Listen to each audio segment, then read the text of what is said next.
Endavant, tenim la Tenim l'ok, green light. perfecte. Sí, l'ok del públic, per tant, podem seguir endavant. Vale, perfecte. Doncs, bé, moltes gràcies per ser aquí a tots i a totes. Benvinguts a un altre directe de Neurones Fregides. Jo soc la Cèlia Ventura, soc Tastaulletes, i avui estic aquí presentant aquest directe a través del projecte La Gola del Llop.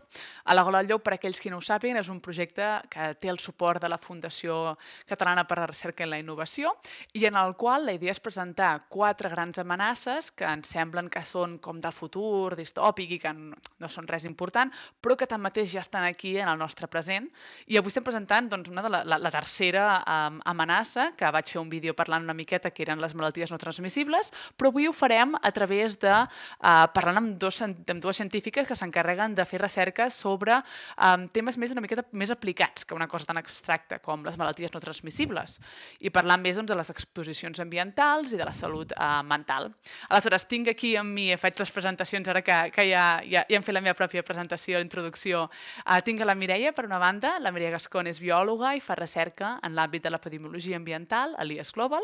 La seva recerca es basa en estudiar l'impacte de les exposicions ambientals en la nostra salut i podeu seguir tota la feina que fa a l'IES Global, @isglobal.org. Hola, bona tarda i encantada de ser aquí.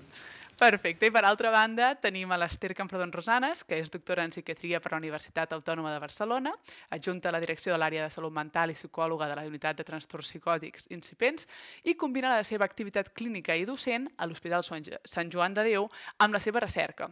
I està especialitzada en la salut mental dels joves i infants. Podeu seguir-li la pista a @ecamprodon. Benvinguda, Ester. Hola, moltes gràcies per convidar-nos.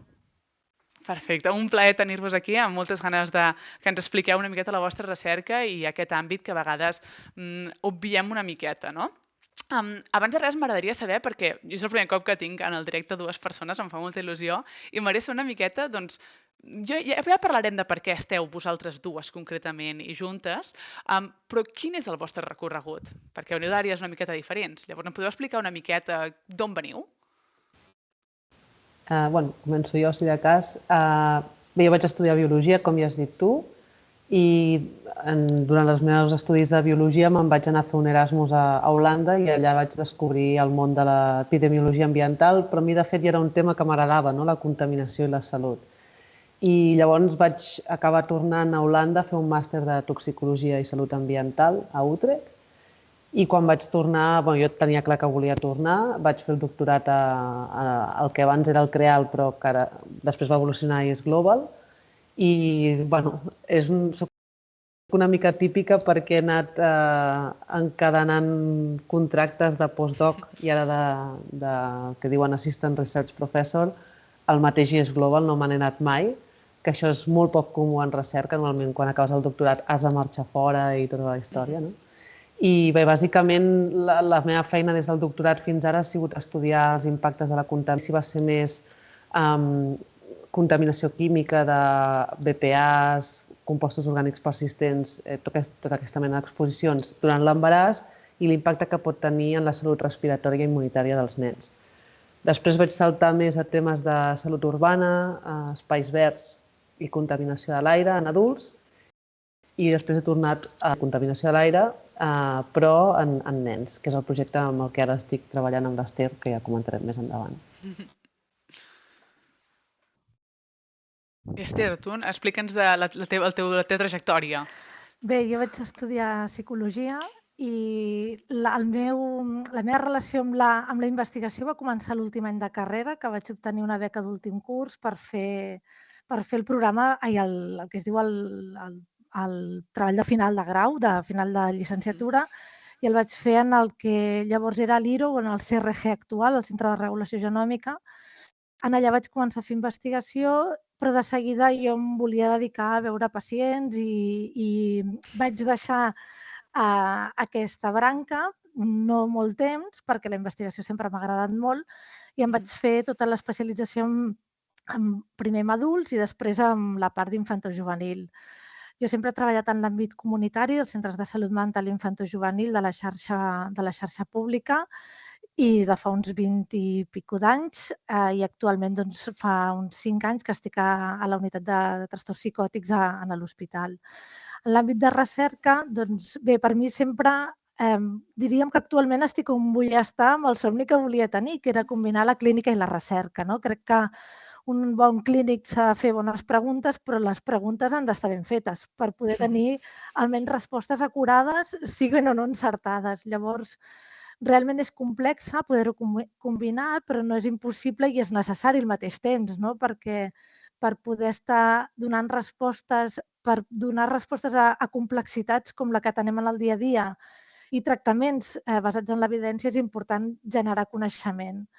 La meva tesi doctoral la vaig fer mentre treballava, mentre vivia, pràcticament, llavors sense cap mena de beca, i em vaig especialitzar en la part del TDAH, sobretot en un constructe que és el temps cognitiu lent, que actualment ha anat evolucionant amb disorder disengagement, que és una condició que en aquell moment vam començar la investigació, i aquí vaig tenir el punt d'unió amb l'antic CREAL, actual IS Global, perquè part de la meva tesi doctoral la vaig poder desenvolupar allà, i aquesta multidisciplinarietat és el que també crec que m'ajuden moltíssim a obrir i aprendre moltes de les mirades a nivell epidemiològic, poder-les aplicar a nivell clínic. I actualment, la part de recerca principalment és la que estic desenvolupant amb la Mireia, amb aquesta marató que després en parlarem, i sobretot també en l'àmbit de psicosi. Ja vaig deixar enrere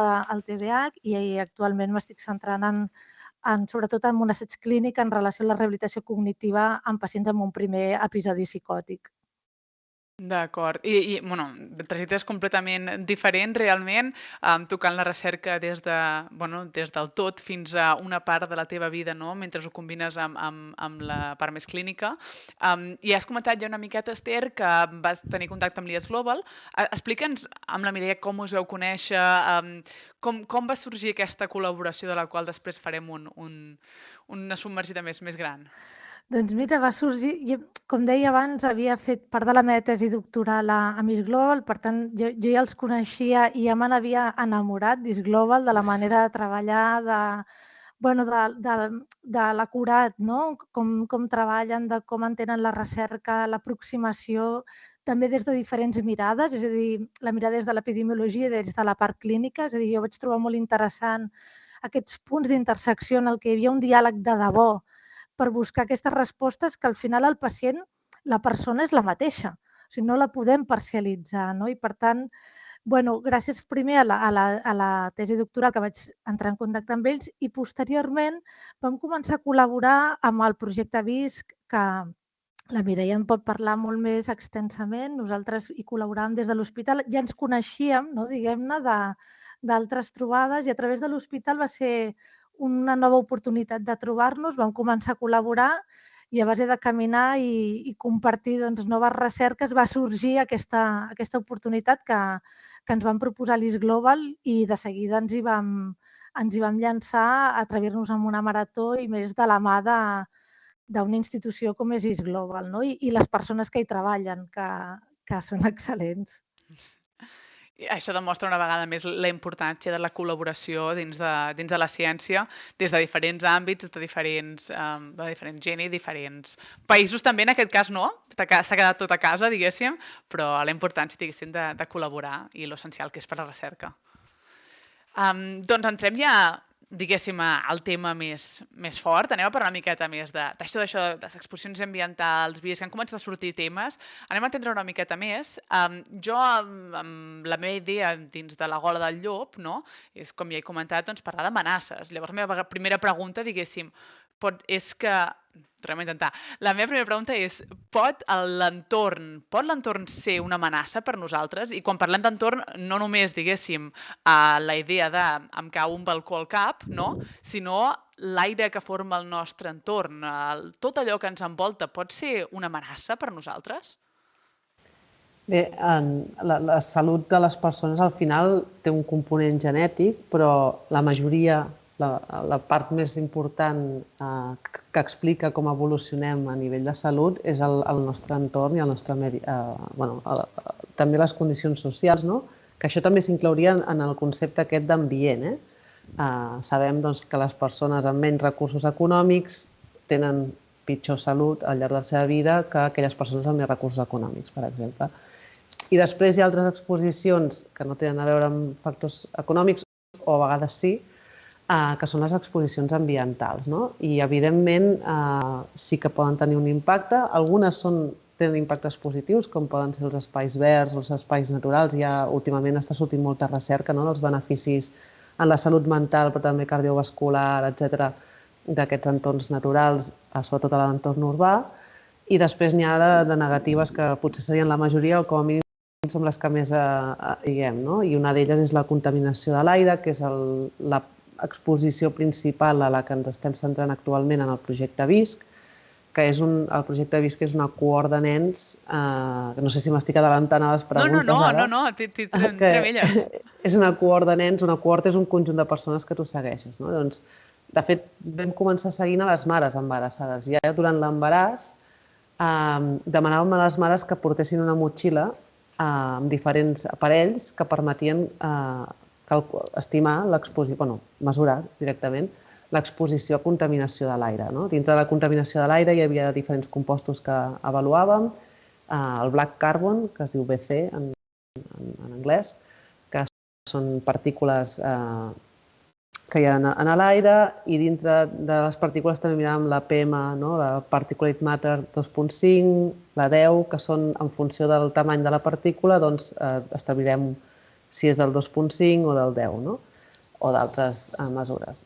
Després també mesuràvem l'exposició a diòxid de nitrogen, que sabem que és una molt bona exposició a contaminació provinent del trànsit, i per tant, perquè la contaminació de l'aire pot tenir molts orígens, però l'NO2 és un molt bon indicador d'aquesta contaminació del trànsit, que és la que més preocupa perquè és la que com a persones estem més directament exposades. Quan anem pel carrer, doncs anem respirant tot el que va emetent el cotxe.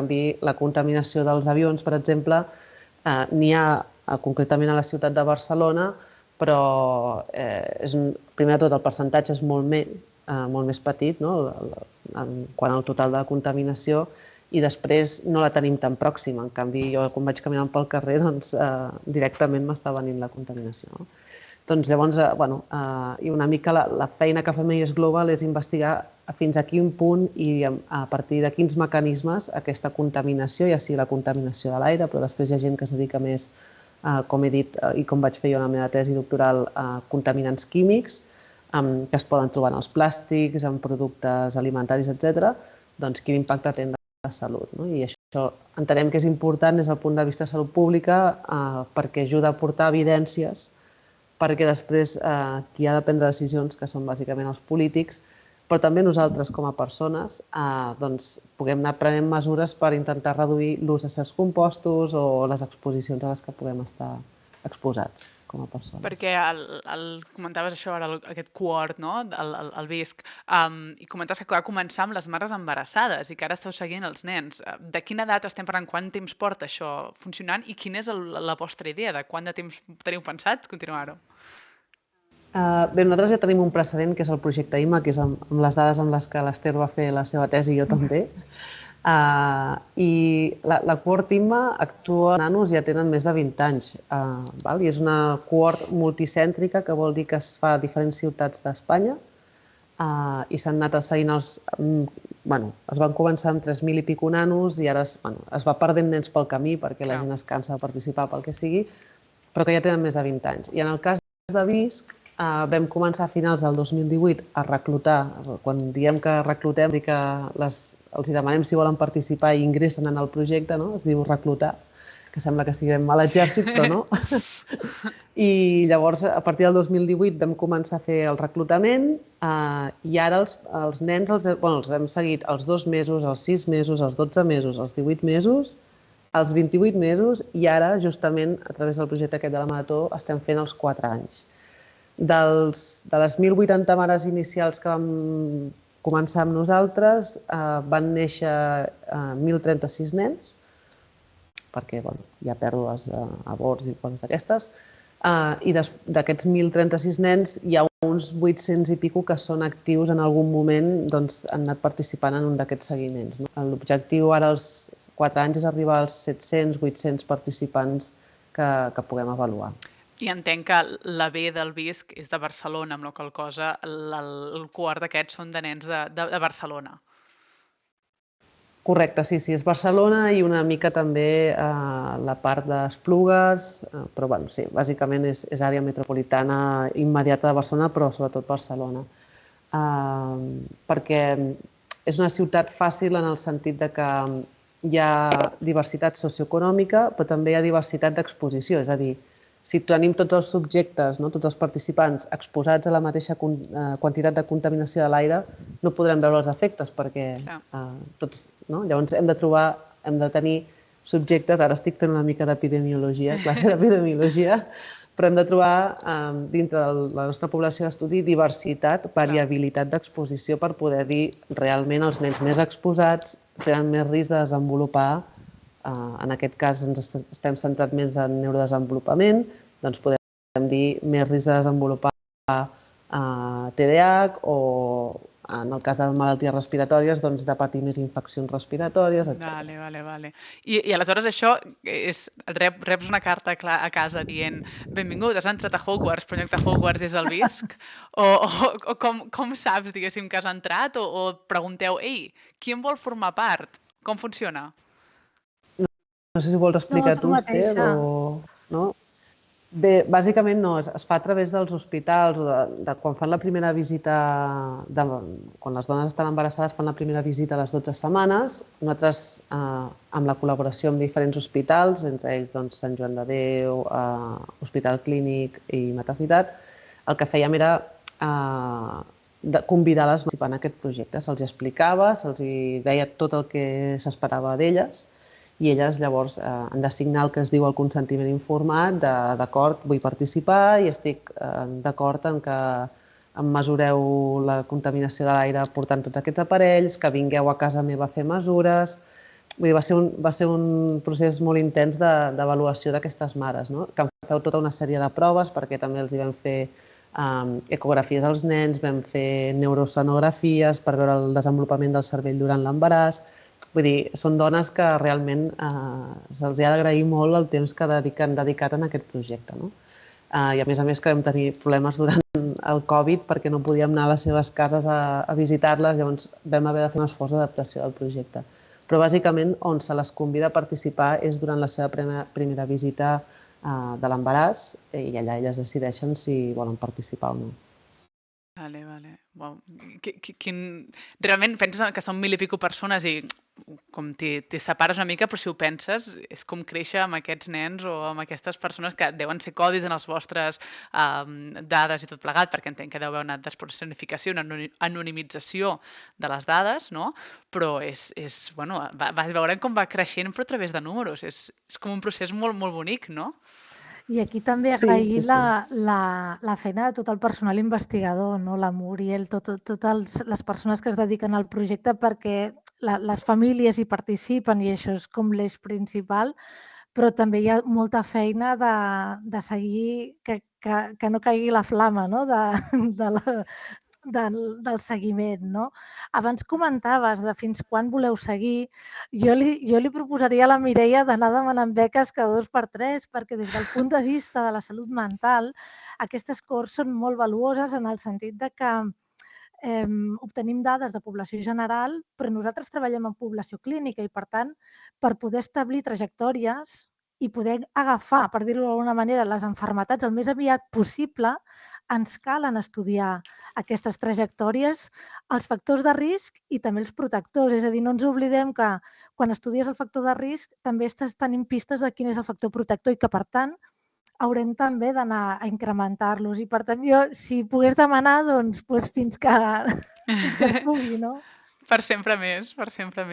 Clar, és quelcom interessant perquè, corregeix-me, perquè no estic jo dins de l'àmbit de la salut mental fent recerca, però entenc que molts cops la gent que s'estudia són gent que ja han presentat uns símptomes o ja són gent que ja tenen un diagnòstic o el que sigui. Aleshores, el que dius, l'interessant d'aquí és que parteixes des de molts punts abans. Llavors pots fer un seguiment i dir ostres, podries tenir una relació amb això altre? I tens moltíssimes dades de gent sana que pot ser que acabin sent diagnosticades amb quelcom o que no. Des del punt de vista metodològic hi ha dos grans punts forts. Una, que és un estudi longitudinal, és a dir, quan fem un estudi longitudinal podem establir certes causalitats. Habitualment en clínica el que fem és estudis transversals, és a dir, fem un tall en el temps i en aquell moment estudiem la població. Poques vegades, a l'hospital tenim algun acord de pacients que els seguim i això també ens dona eines, però en general n'hi ha poc. I per tant, clar, et dona una dada més en el moment. Sí que és veritat que quan treballes en població clínica, si està ben dissenyat, sempre incluïm grup control per poder-ho comparar, però és cert que la riquesa de disposar d'un acord amb les mateixes circumstàncies et permet establir les variables i les covariables, allò que està relacionat amb el que tu estàs estudiant. I que realment que el que estàs trobant, entre cometes, no sigui fruit de la casualitat, no? Clar. I en aquest grup, en el VISC, també esteu mirant, a part de la contaminació, com comentaves, altres factors de risc, aleshores, que poden ser interessants o factors protectors que es poden estudiar després? Quines variables esteu incloent-hi? Bé, per exemple, el factor genètic, hem fet mesures de GWAS, que es diuen, i de metilació i totes les històries, no? Vull dir que tenim informació a nivell genètic de què passa amb aquests nens i si tenen risc a partir de factors genètics. I després també tenim tota la part més sociològica o socioeconòmica de les famílies, els estudis dels pares, ingressos, condicions en les que viuen a casa, si canvien sovint de casa o no. Tota aquesta informació la tenim i després tenim les exposicions ambientals en el que, com ja he dit, contaminació de l'aire està superben avaluat, tenim molt ben mesurat a què estan exposades les mares i els nens també. I després tenim, com que sabem el lloc de residència, a partir del lloc de residència també podem establir la quantitat de verdor que tenen al voltant de casa, també tenim informació de fins a quin punt fan servir aquests espais verds a prop de casa o no, per tant això serien uns factors protectors. Tenim informació de la dieta i la dieta pot ser bona o pot ser dolenta en funció de quina és la dieta. I després també, com que vam recollir mostres d'orina, de sang, de femtes, vull dir, tenim molta informació. A les orines, per exemple, estem mesurant l'exposició a contaminants químics, que són aquests químics que tenen una vida mitja de curta durada i que els excretem, per dir-ho així, ràpidament en un mateix dia.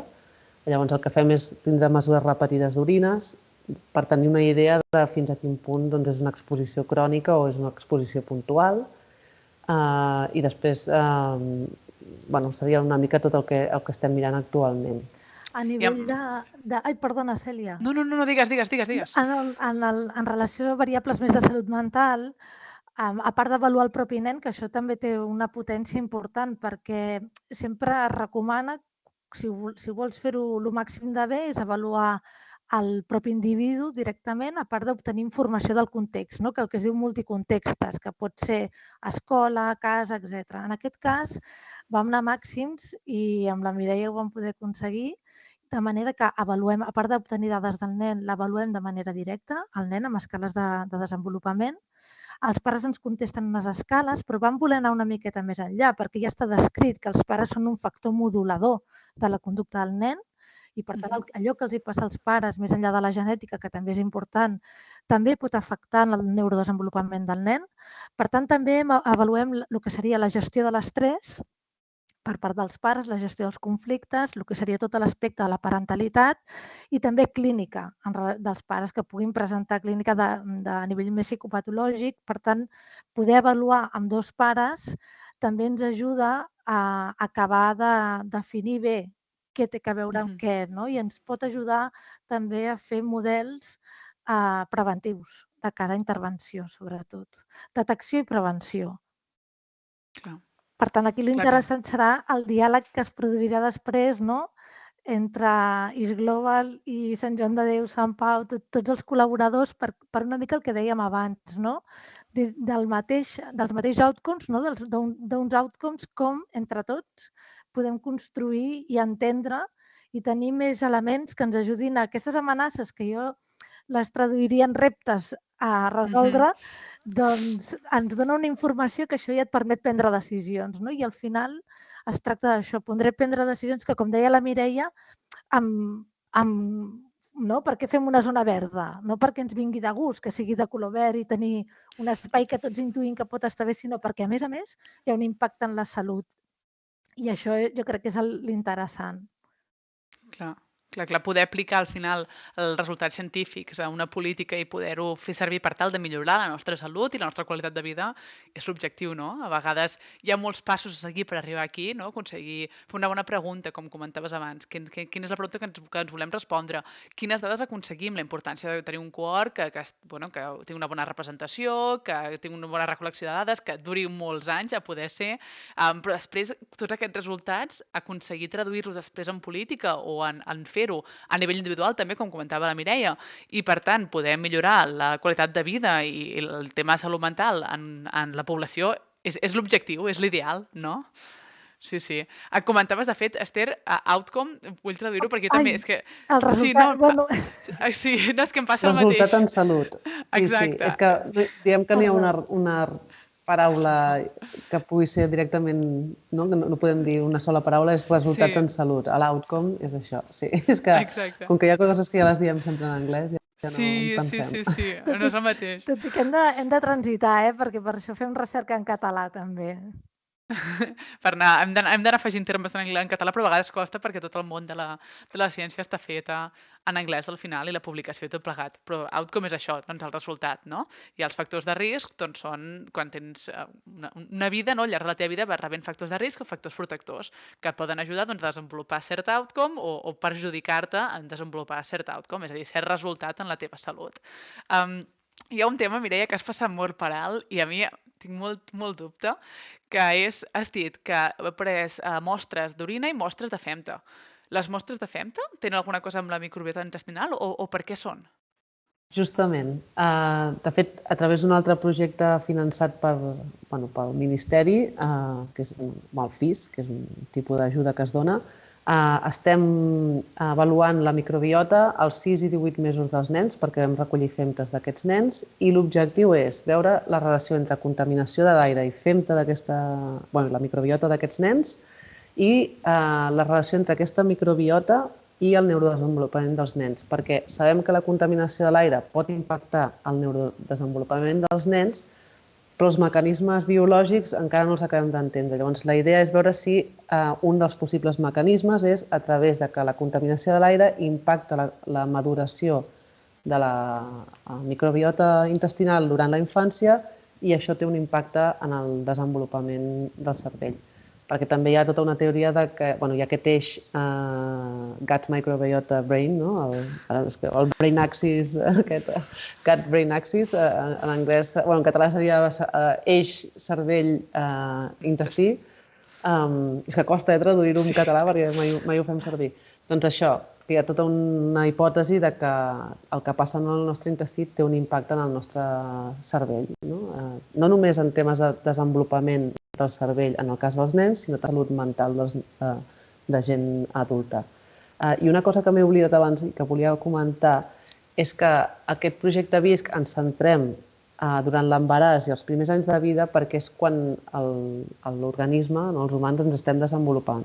Llavors hi ha tota una teoria, que és la DOHAT en anglès, que és que diu que el moment més important en el que poden tenir un impacte totes aquestes exposicions ambientals és durant l'embaràs. Tot el que passa durant l'embaràs pot tenir un impacte, pot ser irreversible en la salut de les persones al llarg de la seva vida. Volia fer aquest incís perquè justament també va ser una de les coses que ens van valorar positivament a la Marató, que hi ha molts pocs estudis que se centrin en aquesta fase de la vida, justament on ens hem de centrar també perquè, com ja explicava l'Esther també, fer una detecció precoç de possibles riscos de desenvolupar problemes de salut mental o d'un retras en el neurodesenvolupament, si es fan els primers anys de vida, estem a temps d'aplicar mesures correctores. En canvi, si ja detectem el cas amb 15 anys o amb 16 anys, que el nen ja passa per la fase del desenvolupament, doncs és més complicat revertir aquest impacte. Doncs això, i res, tornant al tema de la microbiota, dels temes, ara és un dels hot topics, un dels temes calents en investigació, el tema de la microbiota.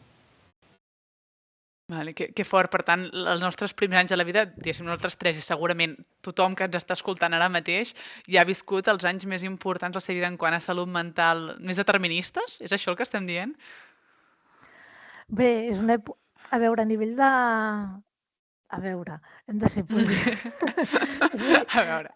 És important tenir-ho en compte. És cert que són moments claus, no?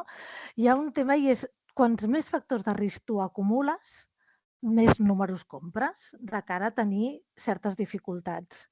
Lo important de poder determinar i perfilar el que et permet és prendre decisions. És a dir, si jo ja he tingut un embaràs X, Y, Z, no? amb un part, amb una situació complicada, per tant, segurament caldrà fer un seguiment. Per exemple, des de l'hospital nosaltres tenim el seguiment del nen prematur, perquè ja sabem que el baix pes al néixer és un factor de risc a determinades problemàtiques a la llarga de dificultats a nivell de neurodesenvolupament. Tots els nens amb baix pes desenvoluparan trastorn del neurodesenvolupament? No. Tots els nens amb normopès no desenvoluparan trastorn del neurodesenvolupament? Tampoc. Però sí que és cert que tenim una sèrie de factors de risc que ens fan estar alerta i ens fan estar atents i que, per tant, sí que caldrà fer alguna cosa. No? És el que diríem prevenció primària o prevenció secundària, és a dir, ja és una població de risc que ja cal fer alguna cosa. Per exemple, una persona adoptada sabem que ja hi ha una sèrie de determinants. Per exemple, a l'hospital també fem un seguiment en el que, igual que fem el protocol del nen sa, doncs fem check de determinades dificultats que poden aparèixer, a fi i efecte de poder prendre mesures si calen. Prendre'ns-ho com a determinisme és viure-ho amb angoixa. Per tant, jo penso que és millor tenir la informació, conèixer-ho i, per tant, des dels estaments públics, no, sanitaris, socials, prendre les mesures necessàries per donar resposta a aquests factors de risc que ja coneixem. Si ja els coneixem, podrem atendre i com abans comencem millor. No? I és el que dèiem, l'acumulació de factors de risc farà el que et determinarà. Per això, quan vas al metge et pregunten, en el cas d'infantojuvenil, no? L'embaràs i el part i els antecedents genètics i el neurodesenvolupament, perquè totes aquestes dades no ens donen el diagnòstic, però sí que ens ajuden a perfilar ben bé aquell pacient i a donar resposta. Actualment, des de Salut Mental, ja tenim algunes que diem Risk Calculator, calculadores de risc, que sobretot és a través de models predictius que ens diuen quin és el pacient que ja has d'estar més atent. Per exemple, als Estats Units, si tu tens un parent de primer grau, és a dir, el teu pare o la teva mare té un trastorn mental greu com una esquizofrènia o un trastorn bipolar, automàticament tu ja podries entrar en un estudi. Allà el funcionament és un altre. Però aquí el missatge quin és? Alerta, ja tens un risc genètic. Vol dir que tothom ha de consultar? No, però si jo tinc un antecedent, igual que sigui un antecedent de càncer, de diabetis, de qualsevol malaltia, hauré d'estar més atent en aquest aspecte. Per tant, és estar atent per buscar solucions, no estar espantat, sinó perquè això no ens ajuda. Sí, i ja tenim prou temes per estar espantats. Exacte, no cal més. I que sí que els primers anys de vida són molt importants, però evidentment al llarg de la vida et passen coses que també poden tenir un impacte en la teva salut mental i que, no sé, el Covid mateix, no? Va ser un moment que ningú s'esperava i que va tenir un impacte en la salut mental de tota la població, però especialment el jovent, no? Però bueno, que era un factor que no tenia res a veure en el període de l'embaràs o primer anys de vida. Vull dir, tu podies tenir 20 anys i et ve una situació com la del Covid i hi ha gent que se n'en surt millor que d'altres, no? Això, evidentment, hi ha problemes personals que et poden sorgir, que et quedes sense feina, i hi ha gent doncs, que acaba tenint un impacte en la seva salut mental, com és normal que passi, no? Però vull dir que no tot s'explica pels primers anys de vida, però una gran part potser sí. I també entendre que ja que sabem això, doncs, per tant, on hem d'anar a fer més prevenció és en aquests primers anys de vida, no? O sigui, no tant reaccionar, sinó poder prevenir i, per exemple, en el cas d'infantojuvenil, fer més parentalitat en aquests primers anys de vida, la importància de l'estimulació, no? La gran feina que fan des de les escoles bressol, no? És a dir, aquesta part que és la base, no? Que vindrà després, que ens està preparant per aquest adult. Per tant, doncs, sí que cal donar-hi l'atenció que requereix. Quan introduïa aquest tema, el tema més en general, no, de les malalties no transmissibles, parlava de fet dels factors de risc com una loteria una mica, no? Els factors de risc ens van donant tiquets per una loteria que no volem guanyar. Llavors, si sabem què ens dona aquests tiquets, si sabem què és el que ens fa que els comprem sense saber que els estem comprant, doncs ho podem aturar. I per això és tan important, doncs, com explicaves, Esther, poder dir, ostres, això és un factor de risc. I al revés, això és un factor de protecció. Això farà que ens carreguem factors de risc i que tindrem menys possibilitats de que ens doni aquesta loteria. I per això és tan important. Mireia, has just obert el tema de Covid, que jo crec que justament un dels temes que més s'associa amb temes de salut mental, perquè la salut mental és un tema molt estigmatitzat i se'n parla molt poc, però jo crec que tots nosaltres vam veure un pic de comentar temes de salut mental durant Covid. Ens podeu explicar una miqueta? Això és pel virus mateix? Ui, espera, que estic sentint molts bufos. No, soc jo que... No, és que realment no és... Gràcies al Covid vam descobrir que teníem salut mental, no, entre cometes. Més que salut mental, hem de diferenciar trastorn mental de malestar. És a dir, una cosa és, i després anirem a les dades, una cosa és malestar emocional, una situació desagradable, una situació d'estrès, que és la que vam viure. Davant d'un estrès, el lògic és que el cos reaccioni per defensar-se. Per tant, vam tenir en realitat una reacció adaptativa. El que passa que la vam tenir tots alhora. I aquesta reacció es va mantenir durant molt de temps. Realment, ara, quan ja ha passat tot, no? Realment les dades es mantenen altes, aixecades en quant a salut mental, però el que és la prevalença de trastorn mental en si mateix no ha augmentat.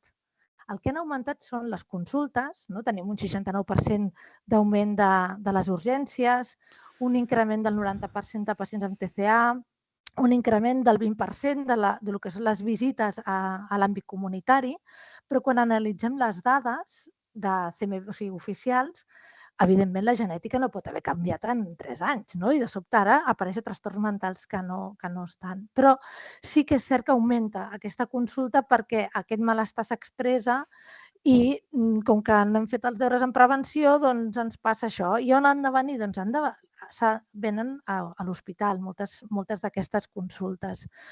Llavors una mica el que ens va passar va ser això i realment sí que se n'ha parlat més i això ens ha donat l'opció també de fer moltes coses que abans no havíem pogut fer des de l'àmbit de la salut mental. Ara jo crec que ens toca reordenar. Toca ordenar una mica. Toca doncs, a l'hospital poder atendre la complexitat, el trastorn mental greu i que les situacions més de malestar les puguem anar treballant des de l'àmbit comunitari, des de l'àmbit de prevenció, no? Poder anar treballant tot això. Però sí que és cert que hi ha hagut un increment en relació a aquest estrès, aquesta resposta a l'estrès, però no vol dir que la societat estigui ara amb més trastorn mental. També és cert que estem més sensibilitzats i quan apareix un trastorn mental és la combinació d'un factor genètic, factor d'estrès, de l'entorn i vulnerabilitats pròpies, no? De com jo afronto els problemes. Què ens va passar aquí? Doncs que la part de l'ambient, aquest estressor que es va mantenir durant el temps, doncs va fer que fos més difícil donar resposta a les dificultats que ens trobàvem, tot i que vam veure diferències en els estudis de població adolescent i infantil. Explica'ns. Quines diferències. Ja que estem, dic, ara has deixat aquí, dic, aprofita. Bé, nosaltres a l'hospital vam poder... Realment estàvem molt encuriosits en el sentit de què passarà amb els nostres pacients, és a dir, ens van fer una pregunta de recerca, però amb una voluntat clínica, i vam dir, ja que tenim la possibilitat, anem a veure durant el confinament què està passant.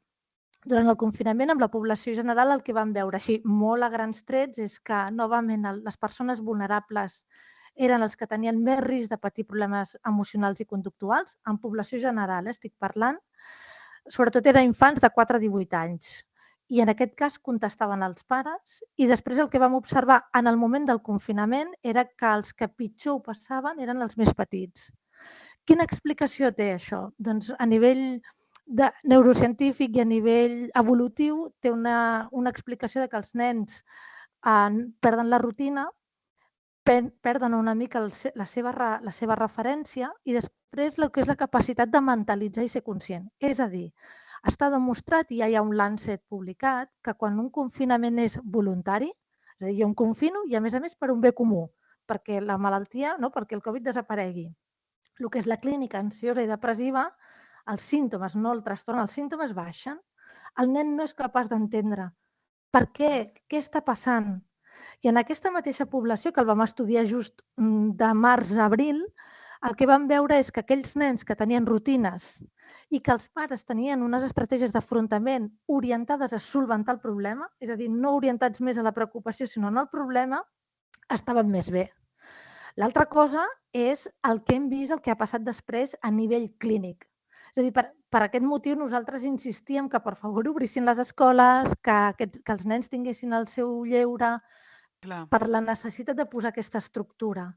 Què ha passat després? Els que han patit més han estat els adolescents. També per aquesta posterioritat el que hem vist és aquest increment d'urgències principalment és de població adolescent.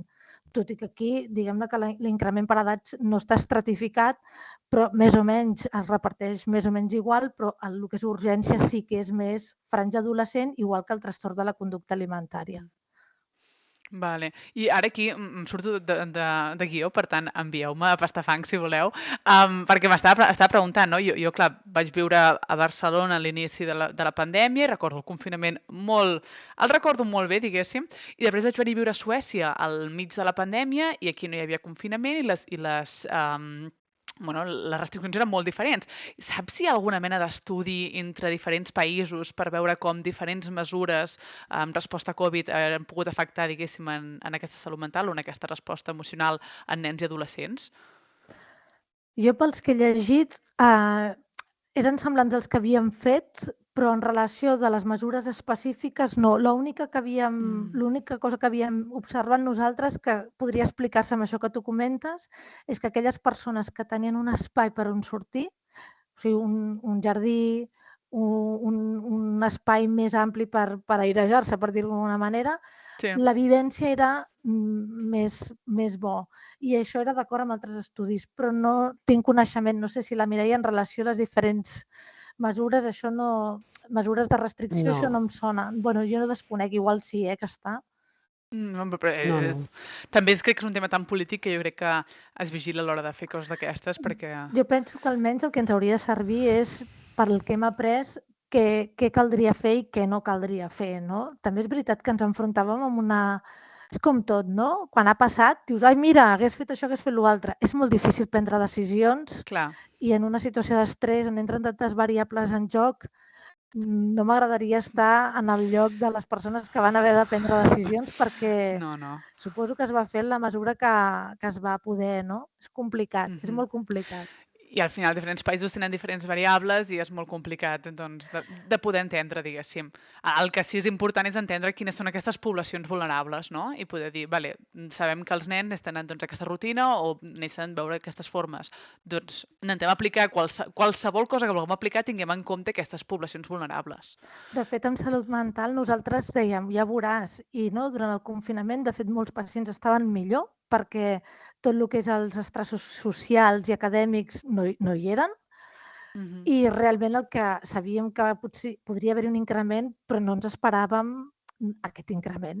Però bueno, hem pogut posar en marxa programes que teníem al calaix prepandèmia i que per tant ens han permès fer coses diferents i donar resposta a complexitats que abans no teníem resposta, com tractaments domiciliaris.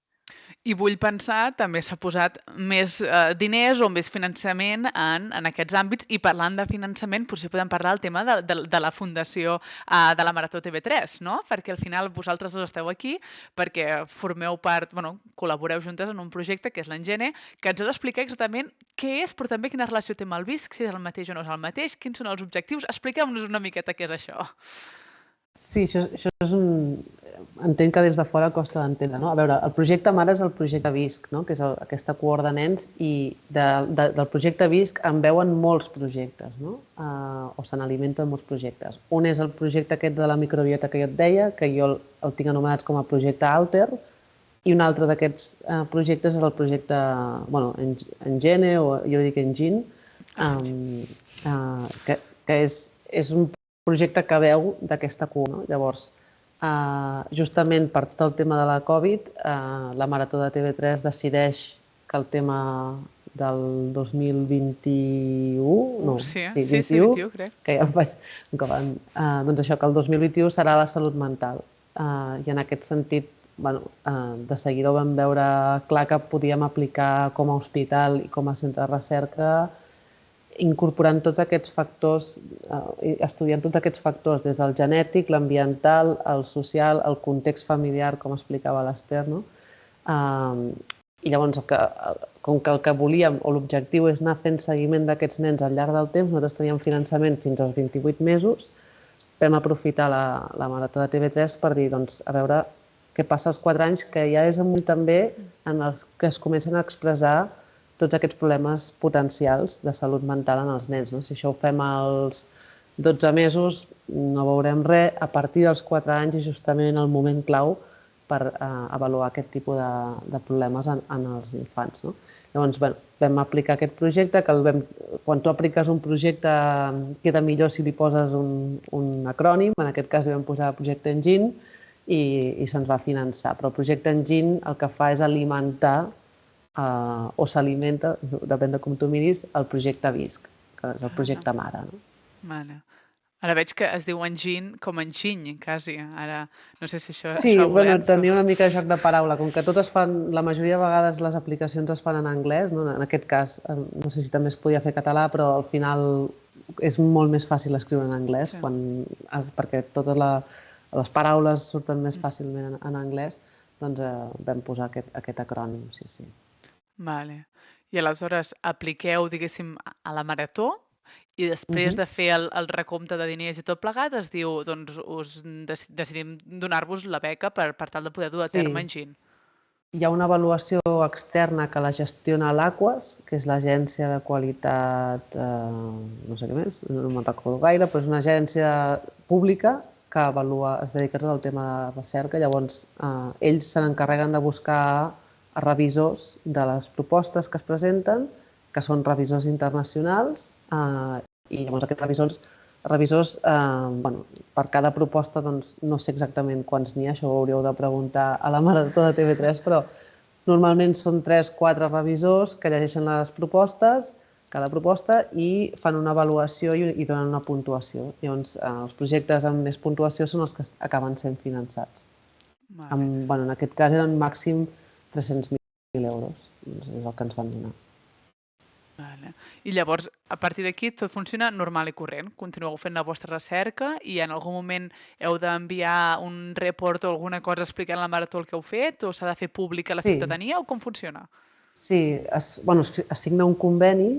Llavors, nosaltres justament el projecte va començar a principis d'abril, que és quan ens van donar el finançament perquè es va signar el conveni. Llavors sí que la Marató estableix en aquest conveni una sèrie de normes, entre elles que hi ha d'haver-hi un parell, ara no sé si n'hi ha com que són 3 anys de projecte, crec que hi ha has d'entregar un informe l'any i mig dient amb els diners que ens heu donat, de tots els objectius que ens havíem establert, hem fet tot això i queda pendent fer tot això en aquest any i mig, anem sobre la marxa prevista o no, anem amb retard per X motius, els diners que ens estem gastant els estem gastant en el que toca, en el que es va dir que ens els gastaríem, això també hi ha un control econòmic, i un cop has acabat el projecte sí que estem també a fer una presentació a la societat, perquè al final la Marató, especialment en el cas de la Marató, són diners que han donat la ciutadania per fer recerca,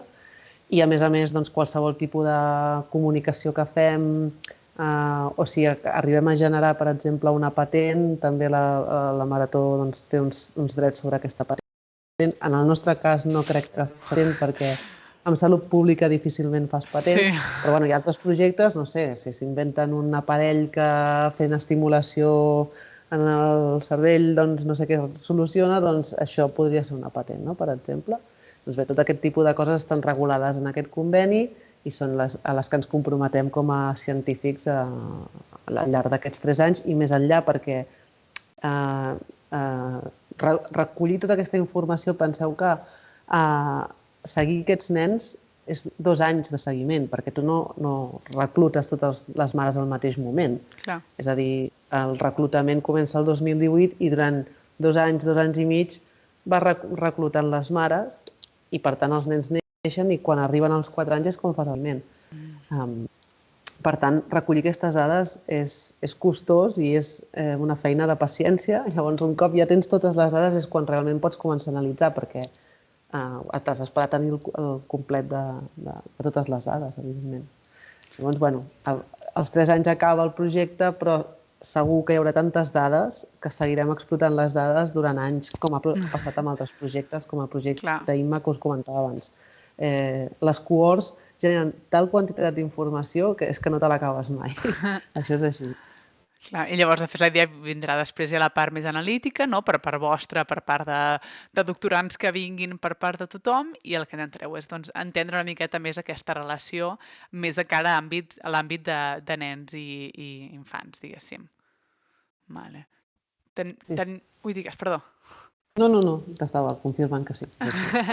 Tenim una pregunta pel xat i aprofitarem per fer-la i després ja començarem a fer el tancament, que ja ens estem allargant, que sempre és bo. Tenim una pregunta pel xat que diu: creieu que la situació amb tant de malestar i patologies entre els joves accelerats per la pandèmia ens acompanyarà de per vida, els joves i els que venen després? Ja veníem d'un empitjorament general abans de la Covid i entre ansietat, futurofòbia, etc., el panorama no sembla massa optimista. Bueno, jo soc de mena optimista, no? I jo crec que, com dèiem abans, això ens ha posat sobre la taula unes mancances del sistema i unes mancances en molts àmbits, no només en sanitari. És a dir, s'ha produït una resposta i es mira cap a sanitat perquè sembla que és on ha d'haver-hi la resposta i en realitat la resposta és una resposta sanitària, educativa i social. És a dir, hem de fer una resposta de manera conjunta tota la societat, perquè en el fons és així, no? Jo espero que per una banda prendre consciència ens ajudi tots, no? De fet, jo estic contenta perquè hi ha molts llocs que ens manifesten interès i d'aquí poc ens han demanat des del món empresarial com es pot fomentar el benestar emocional. És a dir, el que abans trobàvem que era complex, és a dir, poso l'exemple paral·lelisme amb el reciclatge. Ningú es planteja ara que entres a un lloc i has de reciclar. Està a les escoles, està a les empreses. Per tant, pel que fa al benestar emocional, potser hem de fer el mateix camí. Per tant, jo crec que aquest camí ens pot ajudar a drenar aquest malestar que està present i no és trastorn, sinó és malestar i situacions emocionalment desagradables, que a ningú ens agrada patir situacions desagradables, però al final les adversitats les superes enfrontant-les i potser ens falten eines per afrontar l'adversitat i cal aprendre junts. I per altra banda, això ens està permetent als hospitals, als centres de salut mental, a poder fer programes més específics per donar atenció a la complexitat. Hi ha una complexitat que acompanya la crisi, és a dir, quan parlem de crisi és una inestabilitat emocional que genera un risc i la complexitat són els factors que l'acompanyen, situacions sociofamiliars desfavorables, més determinants socioculturals i aquesta complexitat social, la resposta ha de venir del sistema. Per tant, jo el que espero és que entre tots acabem trobant la clau de volta que ens ajudi a trobar aquest camí. Per tant, si ja tenim i coneixem i mirem a la cara el llop, ja que sortia abans el llop, doncs segurament serà més fàcil aquest futur i transitar. Però és cert que ha augmentat la complexitat, però bé, acceptem el repte, però és un repte de societat, no és un repte de tots. Sí, que xulo que obliguem justament, sí, amb el final, que estem realment a la gola del llop i l'Ester sembla que tingui una mica una visió més optimista, que ho celebren pel xat també, de que està bé que en parlem del tema i està bé que aquesta urgència també ens porti a posar-ho damunt de la taula. Mireia, què n'opines? Bé, clar, dintre de la salut mental hi ha molts aspectes. Jo el que puc parlar és pel tema de tot el que són els factors ambientals, que és la meva especialitat. L'Ester ja crec que ha donat una visió més des del punt de vista clínic i de gestió també de les emocions i tot plegat. I a nivell ambiental, de fet, sí que hi ha estudis que demostren també que en població adulta aquelles persones més exposades a contaminació de l'aire, per exemple, tenen més risc de patir ansietat o depressió, no? Llavors, i el tema de la contaminació de l'aire també ha sigut motiu de batalla ara justament a les eleccions municipals, no? Llavors, jo crec que el que sí que hem d'entendre tots és que no podem negar el problema. La contaminació de l'aire, en aquest cas, doncs, té un impacte en la nostra salut, no només mental, sinó també més risc de càncer de pulmó, més risc de malalties cardiovasculars, etc. I, per tant, és a dir, la solució en aquest sentit és possible, no és una cosa que no puguem controlar, no? Que simplement en les mesures i prendre consciència de que sempre que puguem anem a peu, en transport públic, en bicicleta, no? Intentem deixar el cotxe a casa. No? Doncs, la gola del llop hi som, bueno, hi hem estat moltes vegades, no? I jo crec que el que deia l'Ester, no ens hem d'amargar ni preocupar excessivament, no? Sinó que el que hem de pensar és hi ha solucions i simplement les hem d'aplicar tant a nivell individual com a nivell col·lectiu. No? I al final es tracta d'això, la salut pública és això, són solucions col·lectives a problemes col·lectius, no té més que això. I també, com deia la Mireia, la ciència ens està dient el camí, no? En salut mental hem de fomentar la resiliència per prevenir per problemes de salut mental en l'etapa adulta. Ho combinem amb les respostes, no?, que comentava la Mireia de les exposicions ambientals, doncs ja està, ens hi hem de posar. I ens hem de posar, i una de les maneres és a través de la vostra recerca que feu, que també ajuda tant a entendre-ho i a portar dades i a poder desenvolupar-ho. I última pregunta. Quina amenaça per a la nostra salut creieu que hauria de tocar a la gola del llop? Que potser ja he tocat, o potser ja tinc pensat tocar-la, però dins de la ciència o no tan ciència, quins temes us venen al cap que creieu que és una amenaça per a la nostra salut i que és important parlar-ne? Bueno, des del punt de vista de salut mental, jo amenaça no sé, però sí que sabem l'impacte de les situacions més traumàtiques, no? Ja tenim estudis de neuroimatge de l'impacte en el neurodesenvolupament, de quan hi ha un trauma tipus un abús o un maltracte, i per tant aquest impacte ja el sabem que existeix i el poder revertir, perquè això també, per exemple, pot impactar en el nostre estudi, però no sé, hi ha molts temes molt, molt interessants al que necessita llum. No sé si la Mireia, que té una visió més àmplia a nivell de salut.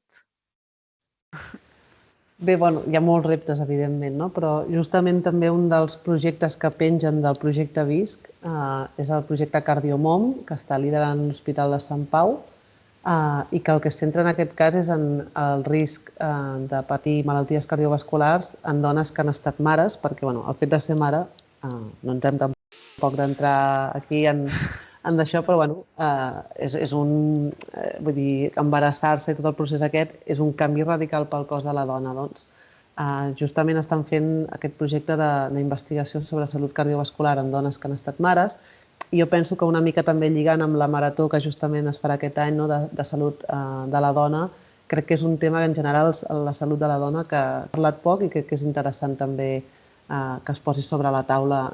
Hi ha molts punts de vista en la salut de la dona, però suposo que la salut reproductiva és l'especial per nosaltres, perquè després hi ha altres coses que som iguals que els homes, no? Però crec que és un tema interessant, que se n'ha parlat poc i que estaria bé saber fins a quin punt tenim prou informació d'una sèrie de coses i fins a quin punt encara queda molta recerca per fer.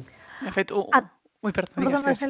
No, només que en salut mental també el gran repte és les grans malalties, les més greus, no? El que és l'esquizofrènia, els trastorns bipolars, poder-los enxampar el més aviat millor, no? I per això al començar aquest projecte com a l'Engine també ens posa llum, no? A intentar, doncs, perquè no el tenim ben resolt encara. Hem avançat, però no està resolt. I això cal... estaria bé en algun moment resoldre'l del tot, però bueno. Ja que estem. Sí, no? Ja que preguntes, doncs faig la carta als Reis. Doncs moltíssimes gràcies. Com comenteu, recerca com la vostra ajuda moltíssim amb aquests temes i que vingueu a explicar-ho també suposa, és fantàstic, perquè al final jo crec que un científic que pot explicar el que fa és del millor, i jo crec que tots nosaltres, tots els que hem estat escoltant, ens alegrem una miqueta, perquè jo em feia una mica de por aquest directe, dir, ostres, parlaré de la salut mental i entrarem en un pou i sortiré plorant aquesta nit, i la veritat és que, m'ha donat una visió molt realista, però també optimista, i m'agrada aquest xute d'energia de dir, estem on estem, però potser no morirem demà mateix, saps? Encara hi ha esperances de futur, potser. No, sobretot no angoixar-se, això és el més important. Perquè al final angoixar-se no ajuda, no, diguéssim? Per tant, És el que dèiem al començament de tot. Doncs moltíssimes gràcies, Mireia i Esther, per ser aquí avui amb nosaltres. Ens encau que tothom també, sí, pel xat també ens estan dient moltíssimes gràcies i que ha sigut superinteressant. Esperem veure-us i seguir-vos per tot arreu i anar entenent més com Engine va evolucionant i tots els resultats que arribeu adquirint, que ja sabem que vindran d'aquí anys i panys seguirem encara sentint de resultats que venen d'aquest projecte de la Marató de TV3, però moltíssimes gràcies per ser aquí i per compartir tot plegat. A vosaltres Moltes per gràcies aquest a tu. espai. Una abraçada. Adéu, gent. Adéu. Moltes gràcies per escoltar-nos i ben aviat posaré la conversa aquesta per YouTube. Que vagi bé.